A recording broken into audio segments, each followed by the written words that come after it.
Hey guys, subscribe for daily content, and if you're shopping for gear, make sure you check out the description for the newest items at some of the very best online retailers. There's also links for some of the items that I personally recommend. Thanks! What's going on YouTube? Metal Complex here, and today I've got another short little unboxing to share with you guys. Actually a triple unboxing. I've got three brand new 2022 designs from Kershaw to share with you guys, and I'm going to open them all up and talk about them here for just a bit. Just a first impressions video. This is not a review. There will be comprehensive reviews of each of these knives a couple of weeks down the road from now. I will provide links down in the description, but I think these are going to be pretty new, so they might be search links that will work as soon as these become available at some of the major retailers. I have already seen these knives, but I still wanted to share this with you. Thank you so much to USA Kershaw for sending this in. Sending these in for me to take a look at and share with you guys. Thanks so much to my generous patrons who are supporting me right now. There's a link for Patreon right down below. And please make sure to follow me on Instagram at metal_complex. All right, let's do this one first. Let's see here. I can't remember which this one is. Oh, okay, yeah, so we have the Federalist. And this one is, oh yeah, this right. The double detent sort of, it's no lock, right? But we have like this sort of snapped into position here, and then there's kind of a mid-stop, right? And then the closed position. And I think that all works on different detents. What do we have for the steel? We have CPM 154, which I think is pretty darn cool. This is going to be, hey, check out the pivot on this. I like that. Nice way to do a captive pivot. Looks like a little shield, right? Real nice micarta. And then we have the steel liners, something that we really haven't seen from Kershaw before.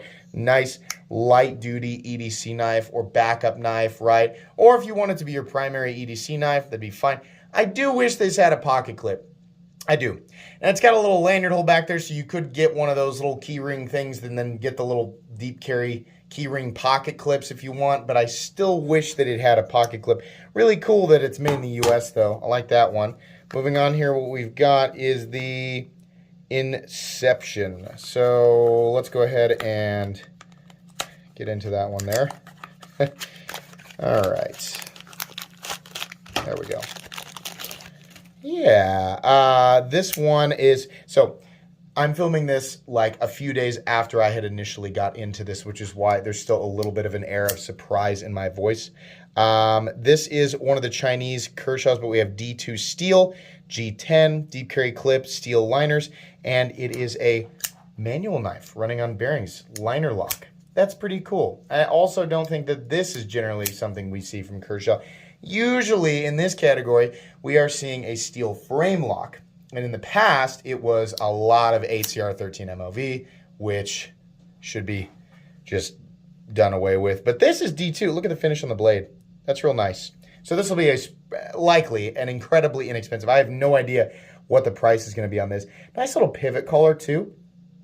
And then back here we have one of these. It's like a spanner. Well, you probably don't need a spanner. You probably just use a flathead screwdriver. Lanyard hole / screw that's holding the frame down.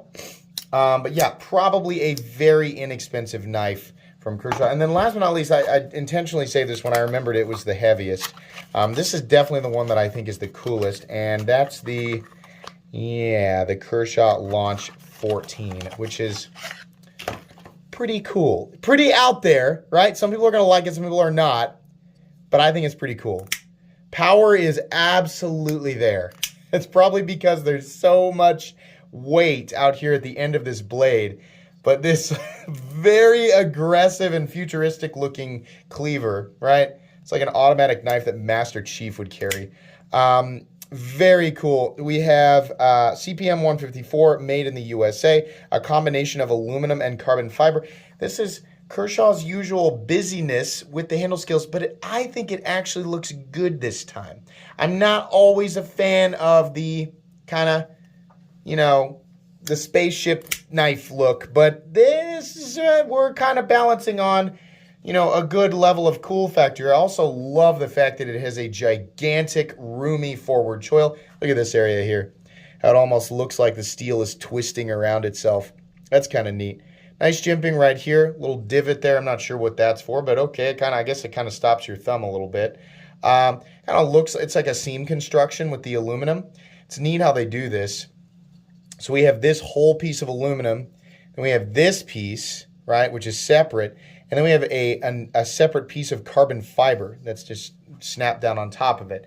I've seen Kershaw do this with other knives before, and it's totally unnecessary, but on some of their other designs, it was super confusing, right? On this, at least what you're getting is something that is aesthetically pleasing. I really like this. If you're wondering about this little symbol right here, it means it's an in-house design from Kershaw, which I believe is the case with all three of these. Let's check this one. Yeah, all three of these in-house designs from Kershaw for 2022. The Launch series with me is hit or miss. They're all high quality knives. I love that they're making US autos at that price point. I mean, it's almost an impossible price point. That's best bang for your buck for a side opening automatic knife, period. If you want, if you care about US manufacturing, right? The Kershaw launch line has been hit or miss for me. They've had stuff that I thought was really cool and stuff that I was like, nah. This is on the, I think this is really cool side of it. Not everybody's going to like a knife that doesn't really have a traditional tip. I know people are like, it does have a tip, it's right there. Yeah, I know. I understand that it has a tip of sorts, but not a traditional tip. If you like the cleaver aesthetic, you're really going to like this. If not, well, there's other stuff out there, right? I do like the power. Definitely feels nice and solid. So each of these knives will get reviews in the next few weeks or so, but I just wanted to share this with you guys. Like I said, there will be search links down in the description. What that means is that the links go to a search that I have already typed in for exactly these products. I'm not sure which retailer I'll use down there, meaning that search will have results as soon as these products land at whatever retailers that I use. It's kind of if you're watching this in the future kind of thing, then it'll go there. Anyways, this was cool. Thank you so much, Kershaw, for sending these in. Very excited to take a closer look at these. Please, let's scoot these over just a little bit. Make room for my shameless Instagram plug. Please make sure to follow me on Instagram at metal_complex. If you enjoyed this video, leave a like. If you'd like to check out my other content, I of course have lots of videos of knives that are either expensive or inexpensive that I do or don't like, so check those out. And if you enjoy all my content, go ahead and click on that Metal Complex logo right there and subscribe because there's definitely more coming. Thanks again for watching, everybody, and have a great day.